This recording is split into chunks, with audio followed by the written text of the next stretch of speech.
دوستو channel subscribe, like اور share فرمائیں، شکریہ۔ بسم اللہ الرحمن الرحیم، الحمد للہ رب العالمین والصلاة والسلام علی خاتم النبیین، پاک ویوز محمد منشا۔ السلام علیکم، کیسے ہیں جناب؟ آج بات کرتے ہیں مریم نواز اور کیپٹن صفدر کی جو اپیلیں ہیں اسلام آباد ہائیکورٹ میں، ایک بینچ، 2 رکنی بینچ، جس میں جسٹس عامر فاروق اور جسٹس محسن اختر کیانی صاحب جو ہیں وہ شامل ہیں۔ یعنی جب تک آپ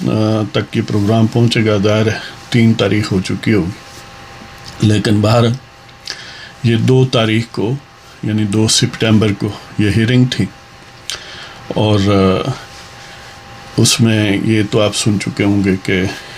تھوڑی تلخ کلامی ہوئی جی۔ وہ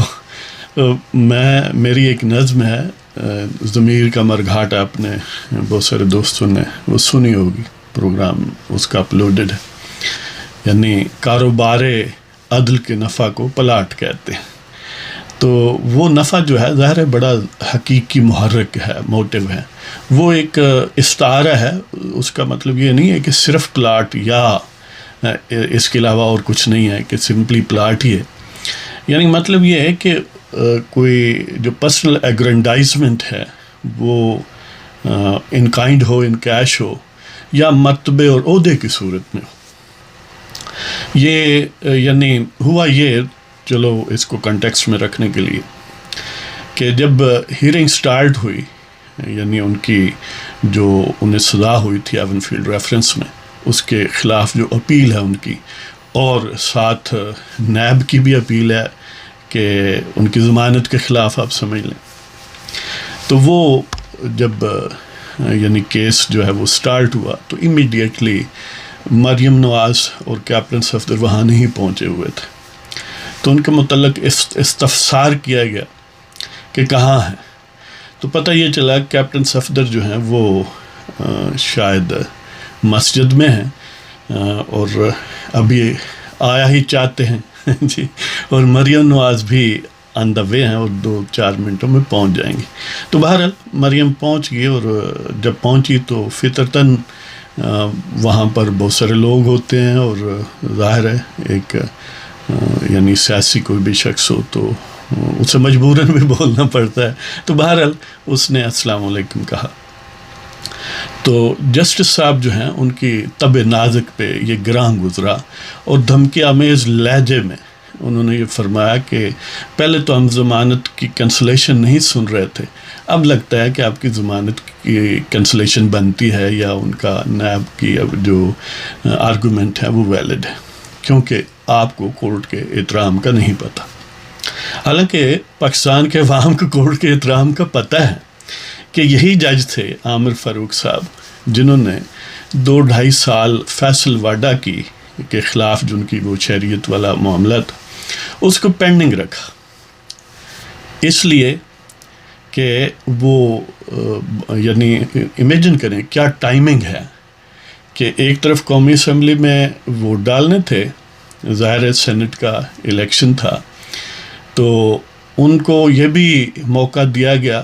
کہ وہ ووٹ بھی اپنا ڈال لیں، اور پھر ساتھ ہی انہوں نے یہ کہا کہ اب یعنی میں تو استعفیٰ دے رہا ہوں، یعنی اسی دن ووٹ ڈالا، اسی دن کہا کہ میں استعفیٰ دے رہا ہوں، اور جج صاحب کو بھی اسی دن ہی کنونس ہو گیا کہ بالکل ٹھیک ہے جی۔ یعنی امیجن کریں کہ عدل انتظار کرتا رہا کہ کس لمحے وہ شبھ گھڑی ہے، وہ کون سا سعد وقت ہے جب اس کیس کو جس وقت تک لٹکایا جائے تو دونوں کام ہو جائیں، کہ بطور قومی اسمبلی کے ممبر کے ووٹ بھی کاسٹ ہو جائے سینٹ الیکشن میں، اور ساتھ ہی فیصلہ بھی نہ ہو، کیونکہ اب تو انہوں نے استعفیٰ دے دیا ہے۔ اب سمپلی استعفیٰ دینے سے ظاہر ہے ان کی قومی اسمبلی کی جو سیٹ تھی یعنی وہ سیز نہیں، he didn't cease to be the member of قومی assembly just by saying that resignation has been sent to whoever۔ تو اس صورت میں چاہیے تو یہ تھا نا کہ پھر اس کو یعنی اس کے خلاف فیصلہ دیتے، کیونکہ ہمارے پاس تو کوئی دلیل نہیں ہے کہ تم زبان سے کہتے ہو، زبان سے تو پہلے بھی یہی تو وہ کیا کہتے ہیں یہی تو روڑا ہی کہ پہلے بھی زبان دے دری آکھیا نا، کہ میں سٹیزن نہیں ہاں امریکہ دا. باہر یعنی اتنا فیسیلیٹیٹ کیا گیا. گویا یہ لگتا یہ ہے کہ یعنی بعض جج جو ہیں جن میں عامر فاروق بھی ہے کہ وہ جب عدل کی سیٹ پر بیٹھتے ہیں تو وہ گویا منہ میں بوٹ کی چوسنی لے کر بیٹھتے ہیں کہ انہوں نے مائنیوٹ ڈیٹیلز میں بھی ان کی خدمت کرنی ہے اور ان کے جو سپانسرڈ لوگ ہیں ان کی مرضی کے مطابق کنڈکٹ کرنا ہے کورٹ کا اور ان کی مرضی کا نتیجہ یا فیصلہ دینا ہے. تو اب بہرحال یہ انہیں بڑا گراں گزرا لیکن اپنے کرتوت نہیں دیکھے. اب اس میں انڈر لائنگ ریزنس یہ یعنی دیکھیں نا ایک عام آدمی سمجھ سکتا ہے کہ یہ ظلم زیادتی ہے اور یہ ججز جو ہیں وہ بہت زیادہ بوٹ کو چوستے ہیں. اس کا سبب کیا ہے کہ بوٹ والوں نے جو بجوائی ٹھگری اس وقت جاری ہے ظاہر ہے وہ تسلسل ہے پون صدی کا. تو انہوں نے ایک ایسا میکانزم ان پلیس کیا ہوا ہے کہ ان کی مرضی کے خلاف بہت ریئرلی کوئی چانس ہے کہ جج پہلے ان ہو جائے اور ان ہو کے آن ورڈ اس کو ایلیویٹ کیا جائے یا اس کا کریئر جو ہے وہ پورا کرنے دیا جائے. اب دو چارم ہوتے ہیں. ایک ہائی کورٹ کا جج ہو تو اسے جج پہلے تو ایڈاک بازوقت بناتے ہیں تاکہ یہ خوشامد کرے اور پرماننٹ گویا یہ اگر پرو بوٹ ہے تو اس کو پرماننٹ کر دیا جائے گا اور اگر وہ پرماننٹ ہو چکا ہے مستقل ہو چکا ہے ریگولرائز ہو چکا ہے تو پھر ظاہر ہے اسی کی خواہش ہوگی کہ میں چیف جسٹس تک پہنچوں یا ایلیویٹ ہو کے سپریم کورٹ تک جاؤں. اب یہ دونوں حضرات جو ہیں عامر فاروق جو ہے وہ تقریباً 10 سال مزید رہے گا. یعنی اس پاکستان کی بدقسمتی دیکھیں کہ اگر وہ ہائی کورٹ میں بھی رہے تو پھر بھی 10 سال جج رہے گا. لہذا ظاہر ہے اسے اب بڑی اپرچونیٹیز نظر آتی ہیں کہ دا پاورز دیٹ بھی اگر ان کو سرو کیا جائے ان کے مزاج کے مطابق لوگوں کو خوار کیا جائے یا لوگوں کو آسانیاں مہیا کی جائیں جو ان کے ٹاؤٹ ہیں تو پھر ترقی کے بہت مواقع ہیں. چیف جسٹس بھی بن سکتے ہیں ہائی کورٹ کے اور ایلیویٹ ہو کے سپریم کورٹ میں اور کون جانتا ہے کہ وہ ثاقب نثار کی طرح وہاں بھی برجمان ہو جائیں چیف جسٹس کی کرسی پر. تو اسی طرح اختر کیانی جو ہے وہ گویا اس سے بھی یعنی وہ اگر 10-11 سال ہے 10 سال ہے تو 1 سال یہ اس سے بھی زیادہ ہیں یہ 11 سال ہے. تو یعنی دونوں میں گویا خوشامد کا مقابلہ ہے. تو بہرحال 8 ستمبر کو اس کی تاریخ دے دی گئی ہے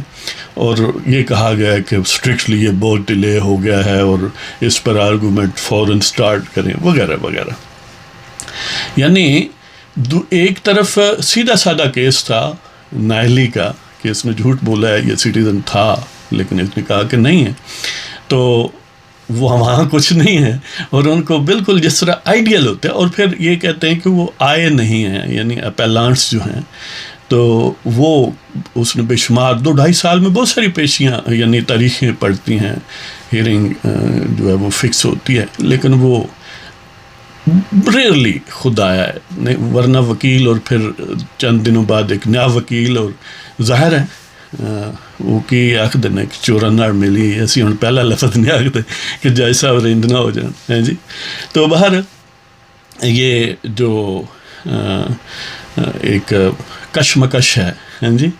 کہ جو عوامی فورسز ہیں اور جو بوٹ کی فورسز ہیں ان میں یہ کشمکش جاری رہے گی. دیکھتے ہیں جی کہ بالآخر یعنی پاکستان پر یہ عذاب جو باجوائی ٹھگری کی صورت میں ہے اور اس کے جو کل پرزے ہیں اس ٹائپ کے جج ہیں جس طرح عامر فاروق ہے یا محسن اختر کیانی ہے. تو اس کے ساتھ ہی ہمیں اجازت دیں جناب. اللہ تعالیٰ آپ سب کو عافیت سے رکھے. پھر ملیں گے. خدا حافظ.